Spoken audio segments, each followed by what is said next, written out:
Hello po sa inyong lahat mga ka-crypto. Ako po si Pinoy Crypto Trader at sa video na ito ay atin pong pag-uusapan ang aking technical analysis dito kay Pepe ngayon pong March 6 taong 2024. At ayan, nakikita na rin po natin dito sa kanyang daily chart time frame, katulad din po ni Bitcoin at saka si Shiba Inu ay nagkaroon na rin po siya ng pullback. Ayan. Nung binangga po niya ang presyong 50 digits 832 kung saan ay ito na po yung kanyang nagsisilbing resistance ngayon, ay nagkaroon po ng pullback kahapon. Isa pong nabuong bearish candlestick ang nabuo rito. At ang nakapagdulot po niyan ay bumagsak rin po kasi itong si Bitcoin. Dulot po ng selling pressure kay Bitcoin. Kasi si Bitcoin po ay nagawa po niya akyatin yung kanyang previous all-time high, yung kanyang pinakamataas na presyo. Binangga po niya ito at marami pong mga nag-take profit dito kay Bitcoin. Yan, kaya nagdulot po yan ng selling pressure kay Bitcoin at bumagsak po siya. At sa pagbagsak po ni Bitcoin ay hinatak po niya ang karamihang mga cryptocurrencies. At kasama na po rito itong si Pepe. Kaya yan, sa mga hindi po nakakaalam ay si Bitcoin po kasi ang mother of all cryptocurrencies. Kung ano po yung kanyang price action ay ganun na rin po yung nangyayari sa ibang mga cryptocurrencies. Naapektuhan na rin po ang ibang mga cryptocurrencies. Kaya ayan po yung ating nakikita rito. At bago po tayo magpatuloy ay nais ko lamang po munang bigyang linaw ang aking disclaimer kung saan ang nilalaman po ng video na ito ay hindi po ito isang financial advice. For education and information purposes lamang po ang layunin nito. Maliban po dito ay nais ko na rin pong magbigay babala na wala pong kahit anumang group chat ang Pinoy Crypto Trader. At ayun, meron po tayong isang balita rito. Pepe coin price prediction, will Pepe sustain its upward trajectory? Ayan, may kakayahan pa ba na magpatuloy sa pag-akyat itong si Pepe? Ayan, sabi rito ng Inside Bitcoins po ito. Source po natin ay si Inside Bitcoin. And the Frog Team meme is currently on the brink of a substantial downturn, posing a potential risk for new investors. Kaya ayan, si Pepe ay nasa kasalukuyang pagbagsak daw po nito. Yan, isang substantial downturn kasi yan, malaki po yung kanyang ibinagsak. Kasi kung paggaling po siya rito sa 50 digits 832 ay ayan, bumagsak po siya. Lalong-lalo na nung umabot po siya rito sa kanyang yan yung pinakailalim ng kanyang karayom. Yan po ay nasa presyong 50 digits 50 digits 495. Ayan. Yan, nasa 495. At yan po yung kanyang ibinagsak. Pero nakabalik na rin po siya. Medyo umangat na rin po siya. Pero yun nga lang at yung nabuo na rito ang isang bearish candlestick. Nagpapakita na po na may mga nagtitake profit na rito. Kaya ayan. Kaya nagdudulot daw ito ng risks para sa mga bagong investors. Yan, yung mga pumapasok kasi pwede pong maipit.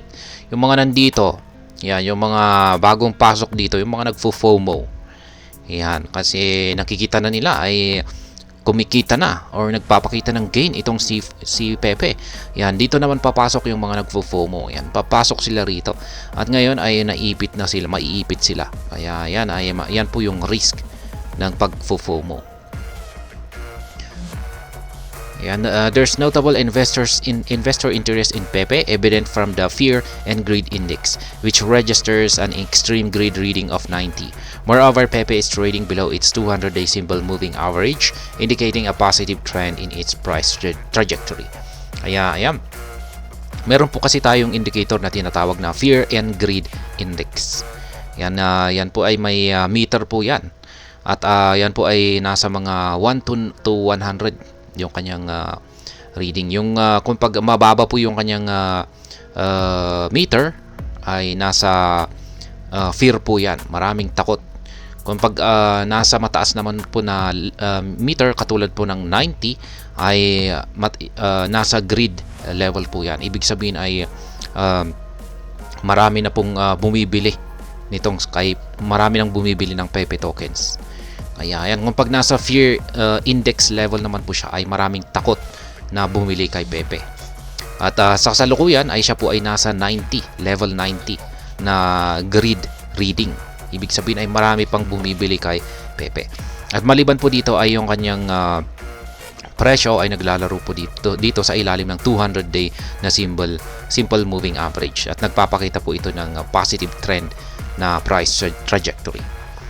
Today's pivot level for Pepe is 50 digits 69.54 with support levels at 50 digits 56.80 and 50 digits 30.66 and resistance levels at 50 digits 82.94 and 40 digits 10.91. Yan po yung mga support and resistance line natin base dito kay Inside Bitcoin. Kaya ayan, pagdating naman po sa aking analysis ay posible po siyang magkaroon ng retracement or pullback. Yan dito sa ating support line dito sa 50 digits 442. Yan, posible po siyang bumagsak dito. Pero maaring tusukin lamang niya ito ng karayom. Ayan, or baka malapit pa rito. Kasi matindi naman po yung ating bullish signal dito sa ating dalawang indicators. Ayan, nakikita po natin na bullish yung signal natin dito sa ating Hall Street indicator. Ayan, malusog pa rin naman po yung kanyang pangangatawan at kulay green. Ayan, bullish signal po yan. Yun nga lang at yung ating QQE mode indicator dito, yung sukat na po ng kanyang mga nabubong QQE bars ay lumiliit. Kaya ayan, nagpapakita po yan ng indikasyon na nanghihina yung bullish momentum ni Pepe para magkaroon po siya ng correction. Ayan, correction lamang po yan.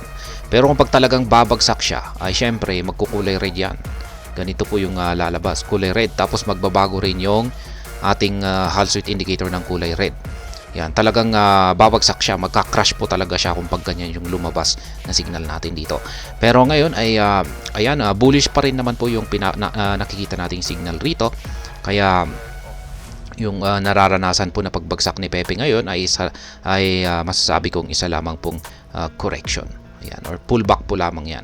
Pagkatapos po niyan ay tatalbog po siya rito at magpapatuloy po siya ulit sa kanyang pag-akyat. At muli po niyang susubukang basagin ulit sa ikalawang pagkakataon ang itong resistance line natin dito sa 50 digits 832. Kaya yan po ang aking technical analysis update dito kay Pepe. At ayun, hanggang dito na lamang po tayo sa video na ito. Sana po ay inyong nagustuhan ang aking paliwanag dito. Kung inyo po itong nagustuhan ay pakiclick lamang po ang like button nito. Para naman po sa mga bago lamang dito, kayo po ay aking inaanyayahan para mag-subscribe. Pakiclick na rin po ang bell icon nito dahil ito po ang siya magsisilbing notification nito sa mga bago kong videos na akin pong ina-upload sa aking YouTube channel na ito. Marami pong salamat sa panunood, ingat po tayo lagi at God bless po sa ating lahat.